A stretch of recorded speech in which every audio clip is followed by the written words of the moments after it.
Alright guys, I'm gonna make a shaky cam video, give you all an update. So I put this tranny back together yesterday. I gotta put it in the case today. And I found a bearing that was bad, of course. You know, you always find that right when you gotta put it together. So you get one of those. And then full disclosure, there's the crank for the 1915 back in the stand. Yeah, I was down at Scooters, and I'll show you what I had to do here.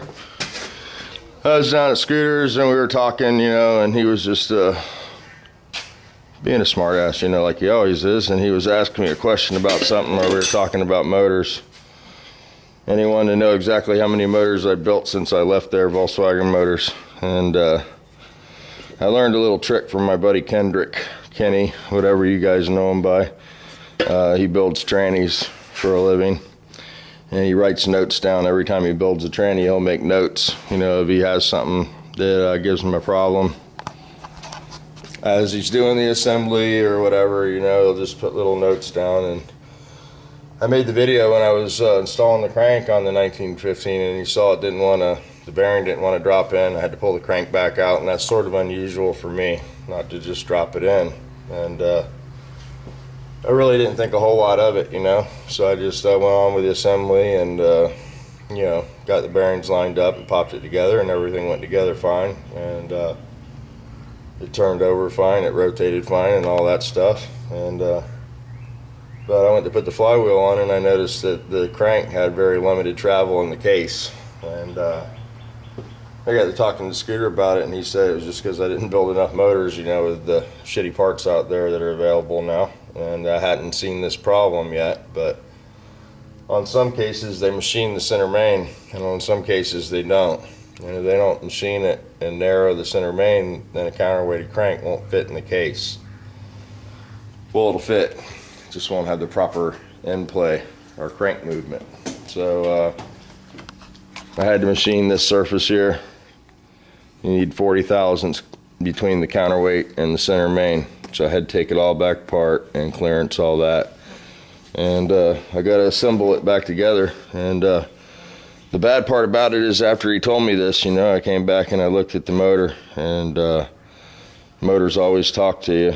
And there was witness marks or signs from where this crank had been run in the previous motor hitting the case. And he says that you can run it like that, but every time you change the oil, you know, your oil is contaminated with aluminum from the case wear. So I don't know if you can see this or not, or if it'll show up on the camera, but you can see the shiny part on the crank. Now this crank's been to the machine shop twice because I've had suspicions about it. And I sent it the first time, and then before I put it in this motor, I sent it one more time to make sure it was straight and balanced. And of course that's not a measurement that they're going to measure. But what's happened here is these counterweights got welded on, and they're in a little bit here. So it's a little tight on the center of the case there. So I had to go in and cut it. You can see it's been rubbing on both sides. So, you know, and this is from the previous engine. So, and yeah, so we got that straightened out. We'll reassemble this. I got the other head roughed in. Combustion chambers support work. I gotta, you know, smooth out the combustion chambers now, CC them, do some sandblasting in the cabinet there, blend all that in, and get that knocked out. So here's the other case half here. It's done too. So there we go. So this is number 51, this motor. Number 51, which isn't a lot of motors, you know, but this is the 50th one Volkswagen motor since I left Scooters.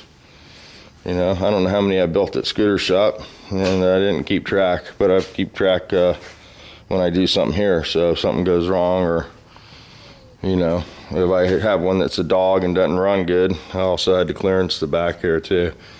I can look at my notes and know not to use that cam or those lifters, or, you know, set that compression ratio or whatever. So anywho, on the Nova, we got some stuff off of it. Got the tail lights out, got the bumpers off, Randy came by yesterday and took a look at it at the Bondo. You know, he's aware of it, and you know, we're not stripping the car, so that's just how it is. Went to the doctor's yesterday, so I guess I'll give you guys an update on that, because I guess things are going to change around here a little bit. And of course I got the lily balm. You know, anywho, let me set the camera down. I'll give you guys an update. Got the front of this thing apart, bumper off, filler panel, la la la. So it's a lot of good times here. Anywho, I went to the doctor yesterday, and somehow I've fractured my lower back, you know, like broke a bone. And that's the pain, I guess. And apparently it's been like that for a while. And either they missed it or whatever, but it's there, and it's pouring concrete, as my doctor likes to say. But I do too much stuff, and I'm too active from what he says, you know, and I'm not supposed to do anything. So what's happening is when it pours the concrete, it breaks up into little shards, and then those become bone spurs. And so, you know, I have that issue. And then somehow recently I've herniated and ruptured 2 discs right on top of that fracture. So they have to go in, do surgery and reconstructive surgery to the bone area, you know. They'll put hardware in there and tie all that back together. And he put me on a 5-pound weight limit, you know, picking up stuff. So I gotta get all this stuff done in my garage 5 pounds at a time somehow.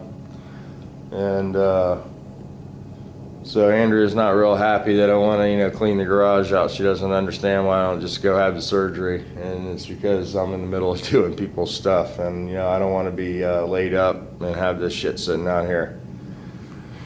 So I'm going to be finishing up. I don't know if I'll make a whole lot of videos, you know. I just need to get this stuff done, guys, and I probably won't be making any videos anymore. You know, maybe an update video now and again, but I guess stuff's going to change around here. So we'll keep you posted on what happens.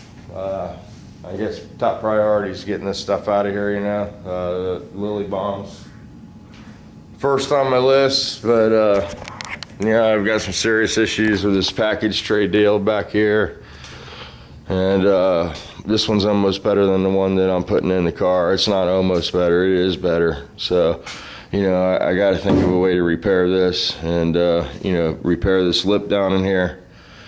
And oh, I wanted to put Rick Fix's sticker up while I got the camera on. I got this out the other day. Got a sticker from the Rick Fix. I appreciate that, buddy. I'm gonna put you up right there, and put you over the Red Baron Customs. And I saw John's video. I'll get you another sticker, buddy. I didn't package that, Andrea did. So Jeb Chance, I'll be getting you another YouTube garage sticker out to you. HPR, man, I don't know if you're watching my videos, or you know, if Katie, you're watching them, or you know, somebody's watching them, but you know, all the guys in the garage really like to know what's going on out there, good or bad, you know. Yeah, it's like a little family. When somebody just disappears, you know, everybody wants to know what's happening, and it's only natural because we sort of become friends on this YouTube thing. So I don't live in Canada, you know. I thought about hiring a private investigator and sending them to HPR's address, but that's sort of the last result, last straw, I guess, you know. Sort of curious of what's happened, you know, if he's okay, if everything's good. So somebody can get a hold of us and just let us know, you know. I mean, we'll respect your privacy if that's what you want, but you know, if you could just let us know if everything's okay. But yeah, so here we go. We got Bondo and we got rust and all the good stuff on this car. And so I'm gonna Bondo it up just like he wants right there. Some BP12 and knock this out. I got a little Ford Ranger outside the door here that I gotta knock out today. And so I'm trying to get all this shit done. I got this truck I needed to knock out real quick for Ronnie. And it's just a fender door, stuff like that. And yeah, so that's it.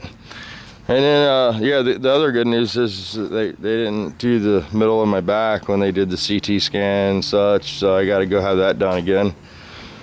And yeah, they want pictures of that too. So, but yeah, here's the rusted piece, you know. And I was talking to Scooter about it, and he's like, well, maybe we shouldn't use it. And I'm like, well, yeah, I don't know. I didn't want to use it to begin with, but now I'm, you know, you guys know how it is, man. I'm 4 or 5 packs of Harbor Freight grinder wheels into this, and, you know, 3 or 4 saw blades, and, you know, $25 in gas to drive down there to cut it out in 2 days. And I got absolutely nothing to show for, and that's the kind of stuff that I'm not going to do anymore. It's just a waste of time that I don't have to waste, you know. I don't have any time to waste like that, so I'm going to be a dick, and, you know, it's new parts or nothing. So let me give you a kitty update. That's Autumn. We named the black one Autumn, and we got a gray one named Smoke. But anyway, back to the used part thing. I don't get it, and I'm just not going to do it here. So, especially when you got the money to buy a new part, just makes no sense at all to put a rusty piece of shit in your car, you know. I don't get it. And so that's about all I can offer him, is to order a new package tray. And, you know, one that hadn't been in a car rusting for 25, 30, well, I mean, shit, 50 years. I can't do math. It's worth the damn. But yeah, I mean, at least we'll get the package tray put in there, and I think if I cut the package tray out, I can address some of the rust in the seams. The seam sealer is the worst for hiding rust under it, and I'll get that package tray cut up to the window there, and then I think I can maybe rebuild the bottom of that package tray. I don't know. It's pretty rusty, pretty crappy, and it's got to look perfect. So you know, I mean, that's just alone. I can't put a part that doesn't look perfect to begin with and make it look perfect, you know. I mean, you can't put a bunch of Bondo back there. You can see both sides, so it's got to be pretty much metal finished. So that's where we're at on this. This has to be done, and so I'm gonna get in here and start sanding all this stuff and make a push to finish this car up and get it at least painted back to him. And then we got all the tranny parts, you know. You guys know about that. I just got the gears for the tranny, so I'll get that one together today and take one back to him. And then I've got 2 or 3 more here waiting for parts. So, yeah, we'll have to get some parts for those to finish those. And then I got a 1600 here. I got a set of heads that I did for the 1600. Got one of them right here that I got out of the blaster. I think this is one of them. Yeah, real nice set of cylinder heads that I was able to pick up.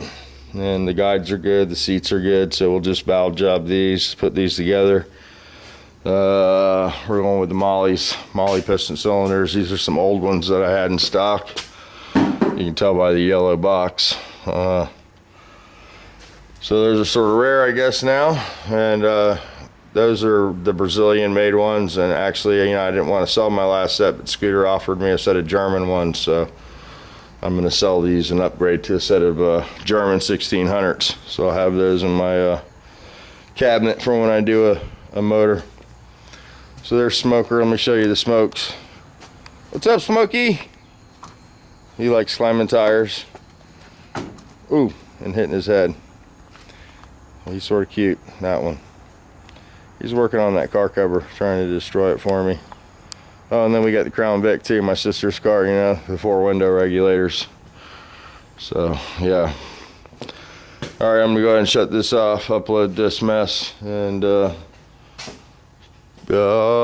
out here and do some stuff, man, and try to get this stuff going. I don't know. Of course, my car probably won't get done again, you know, if it'll ever get done. Probably end up just selling this thing because it's the freaking pipe dream at this point. So that's what I told her, you know. She don't want me working in this garage anymore, so I'll probably put a basketball hoop out here or something. I don't know, you know, make something out of it. With all this shit out of here, it'll be pretty big.